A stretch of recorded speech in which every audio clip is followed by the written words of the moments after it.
খাইতে খাইতে এখন মনে করেন গোশটা তো এখন শেষ বেলায় লাড়াচাড়া করতে করতে এড়িয়ে গেছে হয়তো। এর মাঝে মনে করেন খাচ্ছে যারা তারা তো বোঝেন বিভিন্ন রকম লোকজন থাকে। এখন বলছে হয়তো যে এই গামলাটা চেঞ্জ করে আনো, ওই গামলাটা চেঞ্জ করে আনো, ওরাও 2-3 বার চেঞ্জ করে দিয়েছে, হয়তো একই অবস্থা হয়ে গেছে লাড়াচাড়ার মাধ্যমে, তাও নেড়ে গেছে গোশটা। ওই দেখেন জাল দিচ্ছে আবার ফের। তে উনি আবার হয়তো কয়া ফেলেছে যে তোমার কয়বার গামলা চেঞ্জ করে দিবে, ঠিক আছে।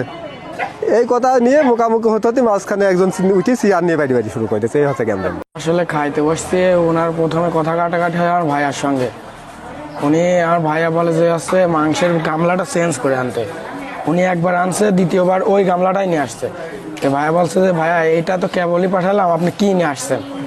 এই কথা বলতে বলতে উনি চেয়ার দিয়ে বাড়ি মারছে। আমি উঠে খাড়া হয়েছি, ওই বাড়িটা আমার মাথার বা মারছে।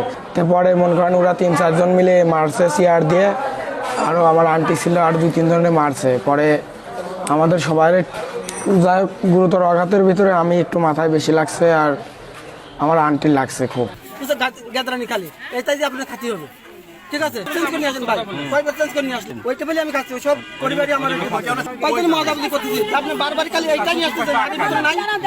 আপনি খালি গ্যাদারানি নিয়ে আসতেছেন, আমরা খাবো রাখি, আপনি চেঞ্জ করে নিয়ে আসেন। শোনেন, তারপরে আমি বলতেছি কি এনি বলতেছে এখন শেষের দিক, এখন এটাই খাওয়া লাগবে না। গুরুতর আঘাতের ভিতরে আমি একটু মাথায় বেশি লাগছে, আর আমার আন্টির লাগছে খুব। চেয়ার দিয়ে বাড়ি মারছে।